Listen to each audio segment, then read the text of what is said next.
Ons gesels met advokaat Gert van die Kerk van die Vryheidsfront Plus. En die Vryheidsfront Plus het onlangs skerp kritiek uitgespreek oor die Departement van Landelike Ontwikkeling en Grondhervorming se besluit om kleinboere vanaf Mosselbaai na Stilbaai omgewing te hervestig. Nou die grond bestaande uit die plase Skoongeleë en Soebatersvlakte is teen R15,7 miljoen aangekoop nadat 'n hofbevel onwettige varkboerdery in Mosselbaai verbied het. Nou advokaat, ek wil weet, wat is die hoofrede waarom die Vryheidsfront Plus die departement versoek om oop kaarte te speel met die inwoners van Stilbaai oor die aankoop van hierdie grond? Karen, dis voor die hand liggend. Wat eintlik, ons moet kyk na wat staan eintlik agter hierdie hele beweging. Ja. En op hierdie stadium wil dit voorkom as wat niks anders is die verskywing van 'n plakkerskamp nie. Goed. Want onthou net een ding, hierdie boere is nie inheemse boere nie. Dis boere wat maar oorgekom het vanaf uit die Oos-Kaap, wat toe op onwettige wyse met hulle varkboerdery begin het, reg langs die N2 in Mosselbaai, waar dit 'n geweldige higiëniese en ongesonde situasie veroorsaak het. Dit het nie by varkboere gebly nie.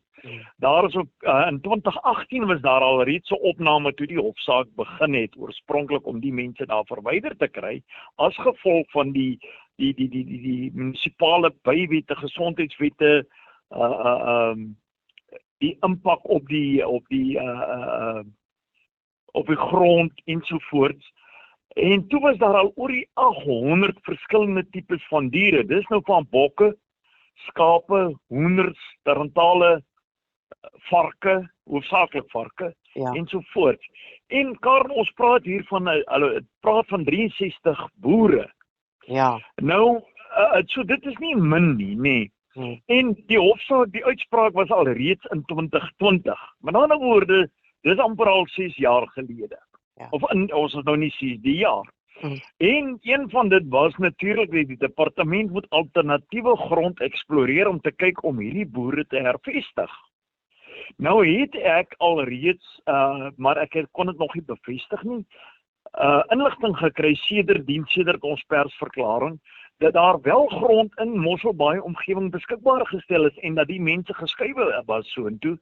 Nou is die vraag, hoekom nou weer? Maar wat nou gebeur het, hierdie plase is nou einde 2025, is die plase gekoop, Skoongeleë en Soebatersvlakte, vir R15,7 miljoen aangekoop en word dit nou in die vooruitsig gestel om al hierdie mense soontoe te skuif.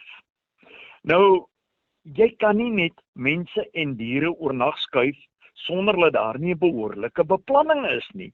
Waarom word dit in geheim gehou? Waarom was die omliggende boere, die gemeenskap, die ander rolspelers nie in ag geneem met hierdie hele beweging nie? Waarom was dit stilgehou van die publiek?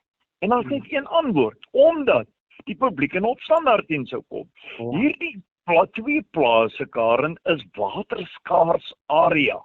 Ja. Nou, ons sien nou in die dokumente in my besit, dat op 28 Januarie 2026, dis sommer nou die dag, het Issaquah munisipaliteit en Mosselbaai munisipaliteit onder die voorsitterskap van die Tuinroete munisipaliteit saam met die departement vergader en hulle het alreeds 'n plan opgestel om hierdie mense te skuif. Nou Karen, was daar omgewingsimpakstudies gedoen? Ons weet nie. Ja. Waarheen gaan jy met daai klomp varke en beeste en alles, die draagkrag? En ek sluit aan by een van jou ander vrae ook. Die draagkrag van daardie grond is, en dit is vasgestel, is 3 hektaar vir 'n skaap en 18 hektaar vir 'n bees. Nou, hoeveel diere kom hier na toe? Waar gaan hulle gehuisves word? Waar gaan die water vandaan kom? Die area daar is skoon van back enclosure. Wat is die risiko? Onthou, hierdie is informele boere. Dit is nie 'n gevestigde boerdery wat op meer koste-intensiewe stelsel gaan plaasvind. Dit is klein boerdery wat ons hiervan praat. En natuurlik die mees belangrikste, Ons sit met ons eie inheemse boere daar van Slangenrivier af regom Ja. wat baie beter kan baat as hulle vir hulle die grond wil beskikbaar stel om op hulle skaal, want hulle is reeds gevestig in die omgewings. Ja. Hulle verstaan die natuur, die reën, die omgewing en nou die vraag is net, voordat jy 15 miljoen rand gaan spandeer en 'n plaas koop, moet jy dan nie maar eers jou huiswerk in orde kry nie, maar hulle nou klaar die grond gekoop. So Ja. wat gaan 'n omgewingsimpakstudie nou doen? Of Ja. wat gaan 'n openbare geskilproses nou aan die lig bring? Ja. Die grond is klaar gekoop. Ja. Maar ook ons praat nou van die plaaslike landbou en die biosekuriteit en al daai dinge vir die wat dit jy weet hoe dit vir die omgewing gaan beïnvloed, maar Daarin watter ja. impak voorspel die party op padveiligheid en toerisme weens die moontlike verhoogde verkeer? Nou kom ons by die volgende. En ek sê dit openlik. Gaan kyk net so 'n bietjie af hier in die omgewing van Grabouw, is 'n area met die naam van Knoflokskraal. Ja. Het op dieselfde manier begin. Die probleem is nou, die oomblik wanneer daardie mense geskuif word, kom ons sê dit is 64 of 63 boere, onthou hulle het vrouens, hulle het kinders, hulle het familie, die gaan saamkom, onvermydelik. Nou wat se tipe huise gaan hulle inbly? Ek sien nie dat daar nou oornag gaan 500 hophuise gebou word nie, of wat ook al nie. Nee. Verstaan jy, so dit gaan wat wees? Sinkajuitjies, Ja. plastic huise, wat ook al, wat nou van toilette, wat van die higiëne, wat van die kinders wat moet in skole kom, kos, water, krag, want onthou daai dienste, en dit is wat gewoonlik gebeur, die oomblik as die mense intrek, nou wil hulle dienslewering hê. Ja. En daardie dienslewering las gaan natuurlik op die Essequa munisipaliteit se skouers rus. En julle, die belastingbetalers sal daarvoor moet betaal, want iemand gaan daarvoor moet betaal. En dan ook En ja, nee, gaan aan. goed, so dit is die eerste ding. Die skole in die omgewing is Afrikaans skole. Hierdie mense is nie Afrikaans sprekend nie. Daar kom 'n verdere risiko. Dan praat ons van gesondheidsdienste, klinieke en dis meer. Dan, en dit is hier kom die ander ene. Ons het net daardie een pad af Stilbaai toe. Ja. As hierdie in die geskiedenis wys dit ek probeer nie doemprofet speel nie. Ons probeer nie wolf skreeu nie, maar die realiteite sê vir ons Karen dat wanneer mense nie dienslewering kry nie, soos hulle dit wil hê nie, blok hulle paaie, beskadig hulle voertuig, beskadig hulle infrastruktuur. Ja. Wil ons dit hê? Nee, en dan nog verder, buiten die impak wat dit op ons gaan hê, is 'n mens net dink aan jy weet die party vergelyk die behandeling van die Mosselbaai boere met die van die Essequa se eie klein boere in Melkhoutfontein en Slangenrivier. Hoekom dan aan boere buite die gemeenskap? Ja, hoekom Mosselbaai se probleme na Essequa te stuur? Ja. Dis die groot vraag. Dis Mosselbaai se probleme oplos. Ja. Maar moenie Essequa se mense kom belas. En veral as jy na die pragtige dorpie van Stilbaai kyk. Ek meen, daar is areas, ek kan jou in Mamasbury nou het 'n boer my nou net gebel, sy naam is Kobus. Hy sê ouma, hulle het hier by ons dieselfde gedoen. Ons kan nie met ons karre daar ry nie, ons word gedurig onder klippe gesteek. Ja. Nou ek sê nie dit gaan gebeur nie. Jy weet, ou wil nie wolf skree. Die Vryheidsfront is nie gekant teen grondhervorming solank daai grondhervorming deursigtig, welgedag en ter wille van die inwoners se beste belang is. Ja.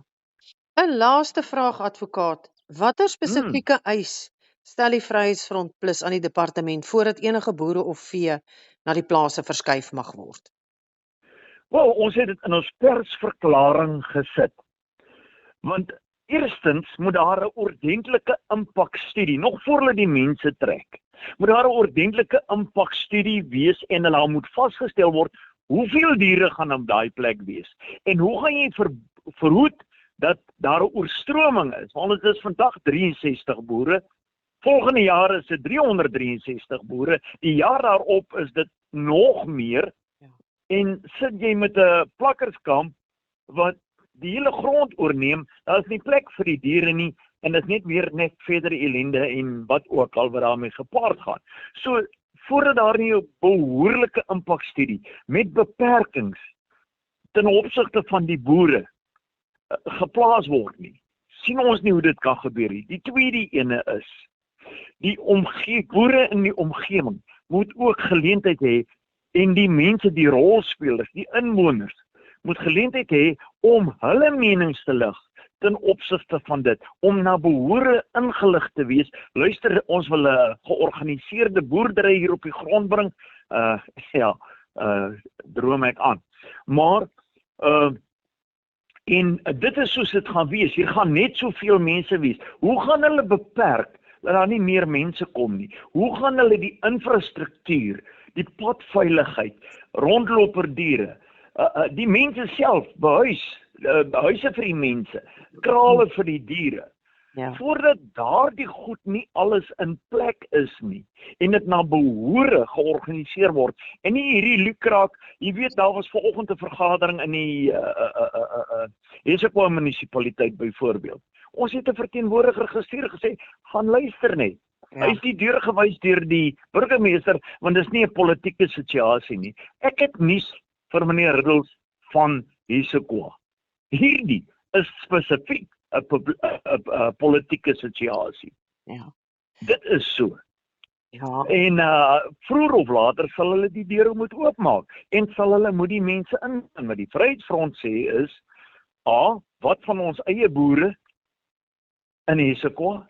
Waarom moet Hesekwa nou Mosselbaai se probleme oorneem?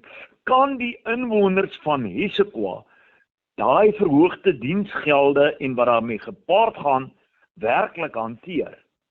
Dit is nie van die rykste munisipaliteite wat daar is nie. Kan hulle werklik daardie las hanteer? En laastens natuurlik die grond. 'n Dier vra nie waar hy kom vandaan nie. As daar nie water is nie, is daar nie water nie. So watter voorsiening word daar gemaak vir water, vervoer, vir bystand? Alles is onder 'n kombers. En ongelukkig die mense wat in beheer is, of die politieke rolspelers wat in beheer is, moet ons nou maar vir ons vertel, nou waarom so 'n groot geheimhouding? Dit help ons nie, jy koop eers grond en nou wil jy 'n publieke deelname proses hê nie. Die grond is dan nou klaar gekoop. Nee, dit is goed om te hoor, die Vryheidsfront daarvan dink en sê, en dat julle dit aan die lig gebring het, want ek dink dit is die belangrikheid van die rol wat julle speel, is dat ons bewus is daarvan en dat ons kan deelneem aan die proses. So, advokaat van die kerk, baie dankie vir jou tyd en jou deelname, ons waardeer dit baie. Goed, Karen. Goed, tot